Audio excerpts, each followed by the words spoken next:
Hello and welcome to NewsClick. Pakistan has successfully completed its historic election process, and one elected government is making way for another for the first time in the history of that nation. The electorate has, however, thrown up a somewhat mixed bag of results, even though the Prime Minister-elect Nawaz Sharif has got a fairly decisive mandate. To discuss the implications of the Pakistan elections for politics in Pakistan and for the region, we have with us today senior journalist Seema Mustafa. Welcome to NewsClick, Seema. Thanks. Let me begin by asking you, Nawaz Sharif has come to power. He's a known conservative in economic terms, as well as given his links with the Islamist forces in Pakistan. How do you see that playing out in the coming years and months for the new government in Pakistan?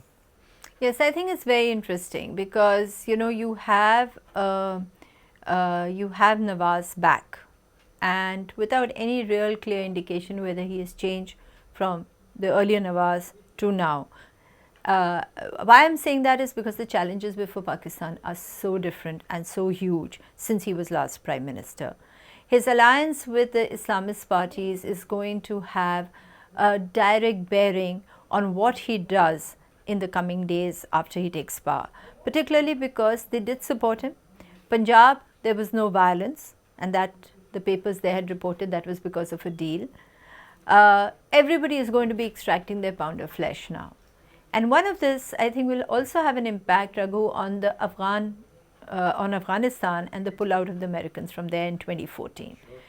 I think this whole initiative to have dialogue with the Taliban and to get the Taliban to talk and get them on the negotiating table and perhaps in power in Kabul is all going to now gather momentum. Right.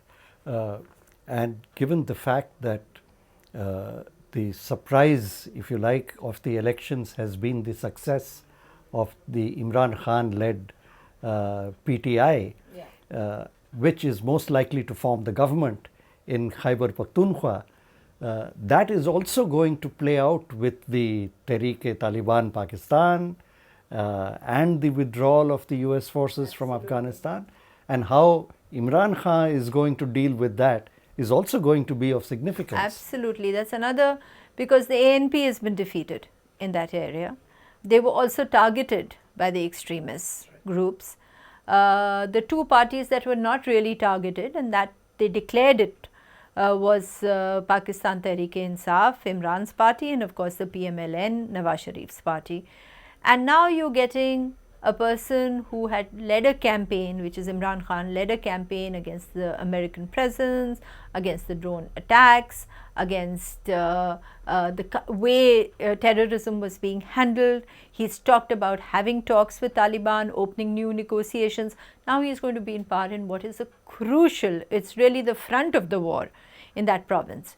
So he is also going to be asked to, or they will extract their pound of flesh, and it will be interesting to see how he goes. In fact, it's so strange that while he was opposing PML-N, they both are going to be in tandem, I think, on this front. I was going to ask you, the PPP and the MQM and the Awami National Party, all the three left of center, secular, all within quotes, parties in Pakistan have suffered setbacks, whereas the right of center and pro-Islamist parties have done well.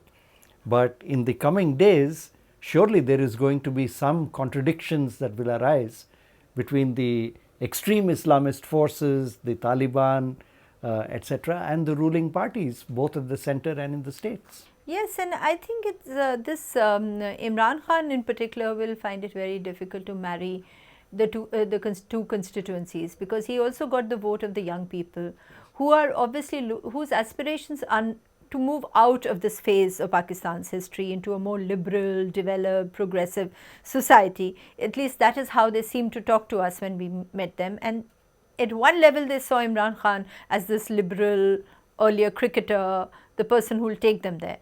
And then on the other side is this support that he is getting from the the extremist party. So, like you said, the contradictions are all going to assert themselves as these guys move in. And Imran is definitely not a very experienced or astute politician, so it will be very interesting to see how he handles something as complicated as Khyber Pakhtunkhwa, of which he is not really an insider. And then on the other side, Nawaz Sharif, who is very astute, but then again was not that clever when it came to the Kargil days and in being dethroned from his position. What kind of leadership they're actually going to give? Are there going to be changes? Are they going to be able to marry the contradictions of Pakistan into a sort of a homogeneous kind of a path? I don't know. It's all up in the air.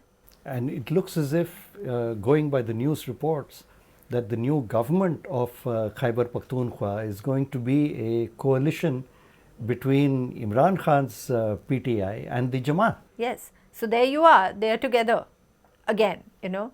So I think that's where you know, this president of Afghanistan, President Karzai, is rushing here on Monday. That's right. And that is an indication that he's worried about what is going to happen over there, particularly now that the Americans are also talking to the Taliban. Now you'll have a government that will be talking to the Taliban. You'll have Khyber Pakhtunkhwa talking to the Taliban. Taliban, there's a very small news item, I don't know how true it is, but it's sort of come in over the last 2-3 days, I saw it, which says that they're willing to begin negotiations, which they were not willing to before. So they're obviously assured of some levels of support now from Pakistan's polity. They had it from the ISI and maybe from sections of the army, but now the political main parties are also going to be supportive. When we began this discussion, you were talking about wondering how much Nawaz Sharif has changed. It's also, I think, a question to be asked. Since Nawaz Sharif was last Prime Minister, Pakistan too has changed a lot. And for a refashioned Nawaz Sharif to deal with a reconfigured Pakistan is also going to be an interesting development in days to come. See, Nawaz Sharif, when he was the Prime Minister earlier, didn't give the kind of, he wasn't a particularly man with any vision. There was corruption. He was sort of bogged down in his own levels of politics. I don't see him having changed over these last few years to correspond with the dramatic changes in Pakistan's politics. For instance, the war on terror came after that, right? And for instance, Nawaz Sharif has always had a troubled relationship with the military, also a troubled relationship with the judiciary, both of whom the military supposedly has taken a step backwards, but the judiciary has suddenly become very proactive and aggressive. And how Nawaz Sharif deals with that is, I think, also going to be... You know, it's interesting, Raghu, that Nawaz has got 126 seats, out of which 118 are only from the Punjab. Now, he doesn't have a national presence. Similarly, PPP is confined to Sindh and PTI to Khyber Pakhtunkhwa. So, you've got the mandate really throwing up regional presence. It is also establishing the dominance of Punjab on Pakistan politics in a very conservative, backward way. So you've got, you know, he'll always be weighed down by the fact that his real support base is Punjab. And he'll always be giving that more supremacy. So we're going to go back to that old Pakistan where Punjab's going to be dominating the provinces.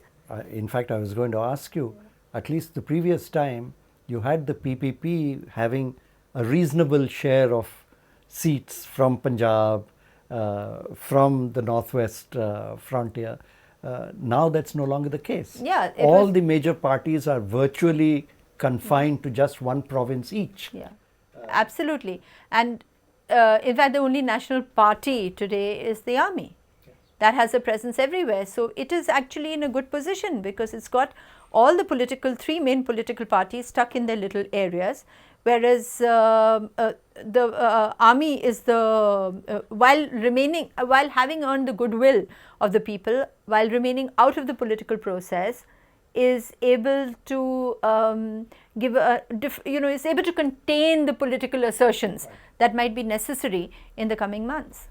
Something that has not attracted too much attention in media commentary has been, while a lot of comment has gone about the large voter turnout, but this large voter turnout has been in Punjab, in the Sindh, to some extent in Khyber Pakhtunkhwa, but Balochistan has seen a very low turnout, and the so-called victory of the nationalist parties in Balochistan, PML-N getting a few seats, this doesn't augur well for development in Balochistan. Absolutely. I think Balochistan is a blot on whatever, on progressive Pakistan or democratic Pakistan.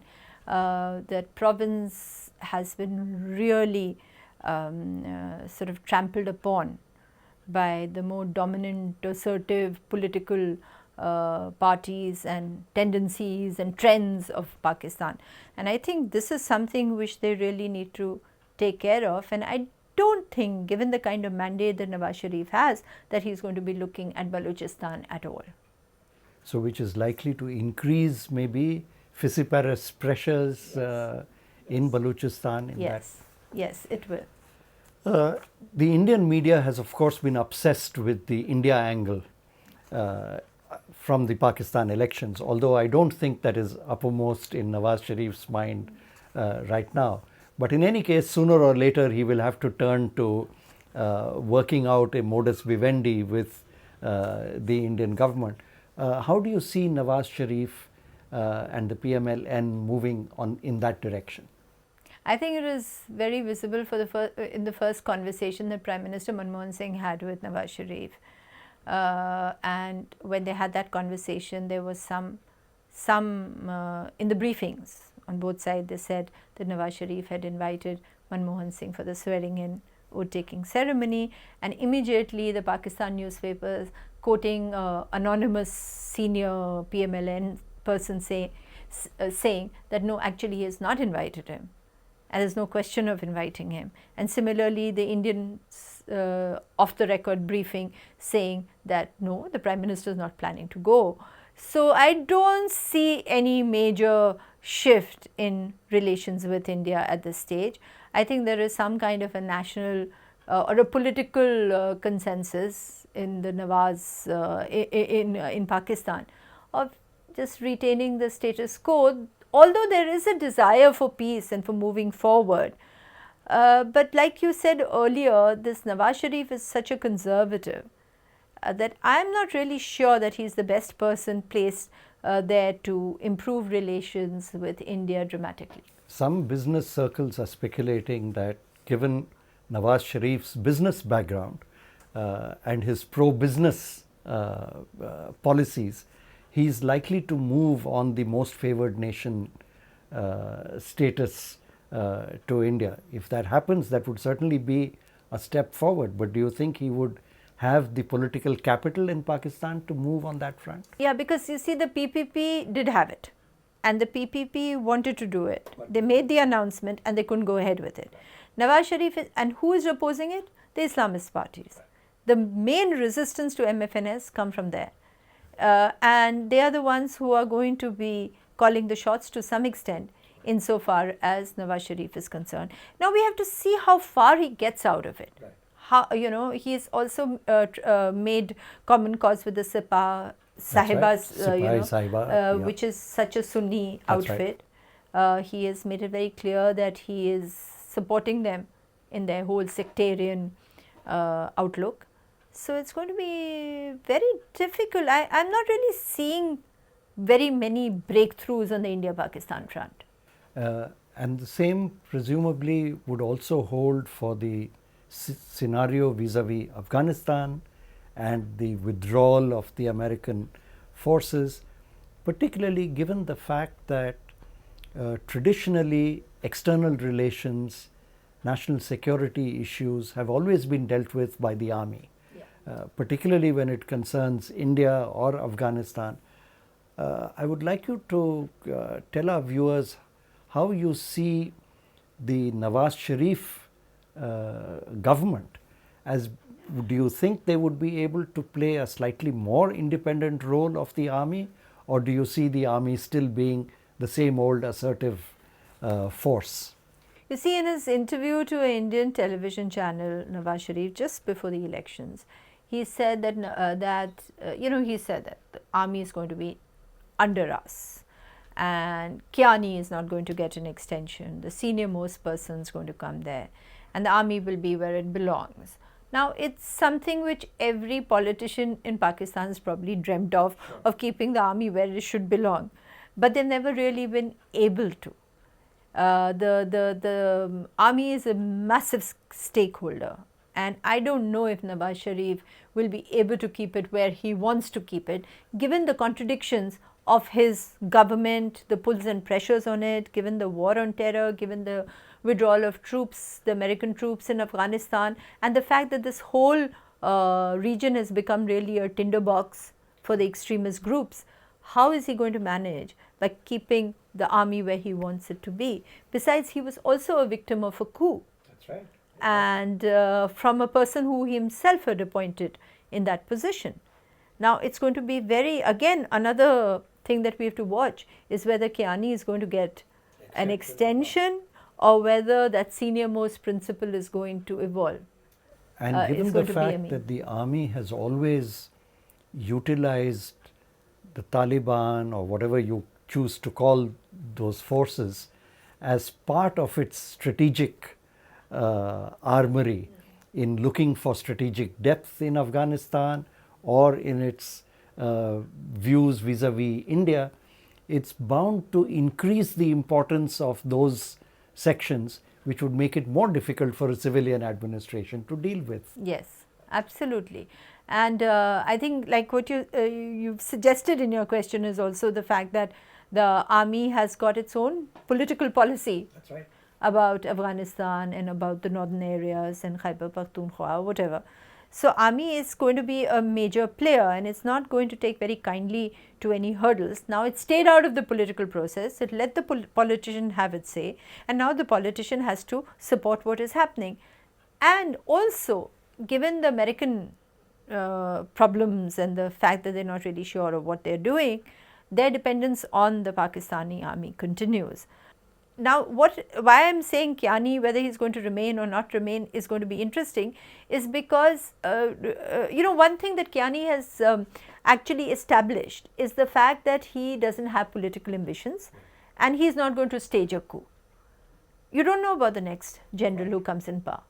So, what are they going to do? Besides, the Americans like dealing with Kiani. They've worked out a relationship with him.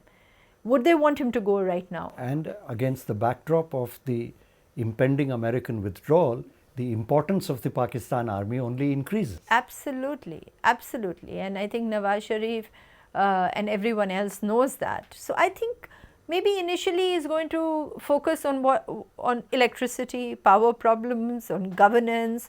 I mean, if he's clever, that's what he will do. He'll create a space for himself amongst the people of Pakistan by tackling the issues that will make a difference to their daily life. I mean, one of the reasons why he's been elected, Raghu, is because of his brother Shahbaz. Because Shahbaz has suddenly become very popular in the Punjab because he's given a terrific government according to the people. Bread and butter government. Yes. And that is why they said, all right, give Nawaz Sharif another chance. Now, Nawaz Sharif will have to bring that on a national scale. Whether he has the ability to do that or whether he lapse into, comfort and corruption is again a question mark. So we look forward to interesting times in Pakistan. Thank you, Seema.